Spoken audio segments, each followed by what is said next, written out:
nggak kalian sengaja keliling mall buat nyari barang bermerek yang lagi diskon gede? Pasti seneng banget kan? Nah, tahu nggak di pasar saham kita juga bisa melakukan hal yang persis sama. Kita bisa belanja saham perusahaan yang untungnya gede tapi harganya lagi kena diskon alias murah. Masalahnya banyak investor pemula yang terjebak, mereka asal beli saham yang harganya ratusan atau puluhan rupiah.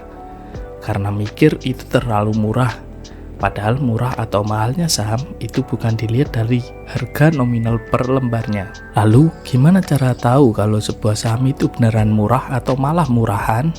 Di video kali ini kita akan bedah dua indikator paling sakti dan paling mudah buat investor pemula, yaitu PER dan PBV. Kita akan pakai data asli kondisi pasar saham kita saat ini di tahun 2026. Tonton video ini sampai habis. Cuma 5 menit kalian bakal langsung jago menilai valuasi saham. Mari kita bahas senjata pertama, PER atau PER, singkatan dari Price to Earning Ratio. Jangan pusing dulu sama istilah bahasa Inggris ini ya. Gampangnya, PER itu adalah alat ukur waktu balik modal. PER menjawab pertanyaan dasar ini. Kalau saya beli saham ini sekarang dan keuntungan perusahaannya stabil begini terus setiap tahun, butuh waktu berapa tahun sampai modal saya balik? Mari kita ambil contoh sederhana, misalkan ada sebuah perusahaan bernama saham XYZ. Harga sahamnya saat ini Rp1.000 per lembar. Nah, dalam 1 tahun perusahaan ini berhasil mencetak laba bersih Rp100 untuk setiap lembar sahamnya. Berarti kita tinggal bagi saja Rp1.000 harga saham dibagi 100 keuntungan.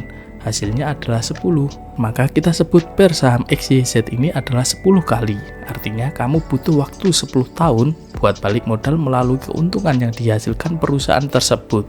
Secara logika, makin cepat balik modal tentu makin bagus, bukan? Makanya pedoman dasarnya adalah semakin kecil angka PER, maka semakin murah harga saham tersebut. Umumnya para analis saham menganggap PER di bawah 10 kali itu sudah termasuk kategori murah. Tapi ingat, kamu wajib membandingkan angka PER ini dengan perusahaan lain yang bergerak di bidang atau industri yang sejenis. Nah, selanjutnya, senjata kedua yang tidak kalah sakti adalah PBV alias Price to Book Value. Kalau PER yang kita bahas tadi fokus melihat keuntungan atau laba bersih perusahaan, nah PBV ini fokus melihat aset bersih atau modal real yang dimiliki perusahaan tersebut. Biar gampang dicerna, kita pakai analogi rumah. Bayangkan ada sebuah rumah mewah yang kalau semua bahan bangunan dan tanahnya dihitung total nilainya mencapai 1 miliar rupiah.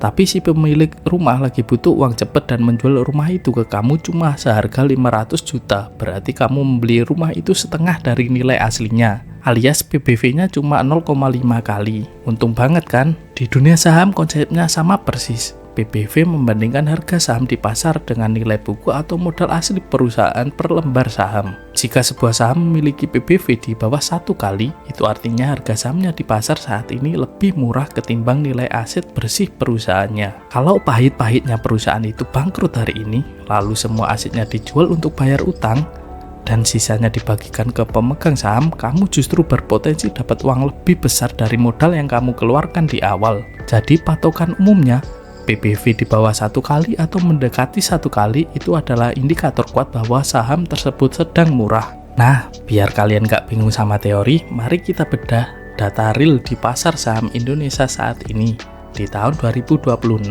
Sebagai gambaran besar, Otoritas Jasa Keuangan atau OJK baru saja merilis data per Mei 2026 yang menyebutkan bahwa valuasi pasar saham Indonesia atau IHSG sekarang ini tergolong murah banget dibanding negara Asia lainnya. Saat ini rata-rata PER bursa kita ada di angka sekitar 14,98 kali dan rata-rata PBV-nya di level 1,90 kali. Sekarang mari kita lakukan studi kasus nyata di pasar. Kita ambil contoh saham raksasa rokok PT Gudang Garam Tbk dengan kode emiten GGRM yang sempat mencuri perhatian di kuartal pertama 2026 ini karena laba bersihnya terbang tinggi.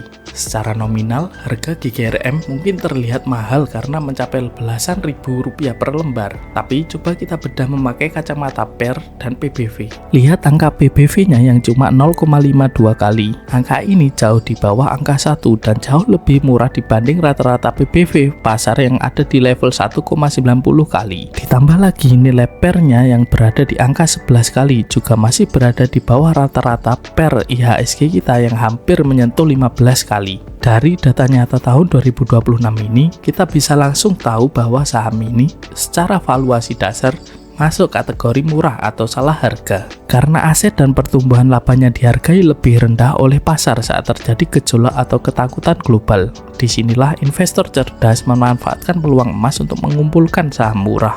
Tapi tunggu dulu, ada satu rambu-rambu penting yang wajib kalian ingat baik-baik. Jangan pernah langsung asal beli saham hanya karena melihat angka PER dan PBV-nya sangat rendah atau di bawah rata-rata. Kenapa? Karena di pasar saham ada yang namanya value trap alias jebakan saham murahan. Kamu harus menyelidiki lebih dalam kenapa harganya bisa murah banget. Apakah saham itu murah karena perusahaannya memang punya prospek bisnis yang hancur, terlilit hutang besar yang nggak bisa dibayar, atau manajemennya kesandung kasus hukum? Kalau kondisinya begitu, itu namanya saham murahan yang kinerjanya memang buruk, bukan saham bagus yang sedang diskon. Carilah saham yang valuasinya murah murni karena faktor eksternal. Misalnya karena kepanikan pasar global, inflasi, atau aksi jual massal, padahal kondisi internal perusahaannya tetap sehat, utangnya kecil, labanya bertumbuh, dan mereka tetap rajin membagikan dividen tunai kepada investornya. Kesimpulan video kita hari ini simpel banget, gunakan PER untuk melihat kemurahan saham dari sisi kemampuan perusahaan mencetak laba, dan gunakan PBV untuk mengukur kemurahan saham dari sisi nilai kepemilikan aset bersihnya. Gabungkan kedua indikator ini sebelum kalian memutuskan untuk belanja saham. Gimana? Sekarang coba cek portofolio kalian atau saham incaran kalian. Berapa sih angka PER dan PBV-nya saat ini? Tulis kode saham dan angkanya di kolom komentar di bawah ya. Kalau kalian merasa video ini bermanfaat dan bikin kalian tambah paham dunia investasi, jangan lupa klik tombol like, share video ini ke teman-teman kalian, dan klik subscribe biar gak ketinggalan tips investasi simple berikutnya. Kami Lensa Saham, sampai jumpa di video edukasi selanjutnya.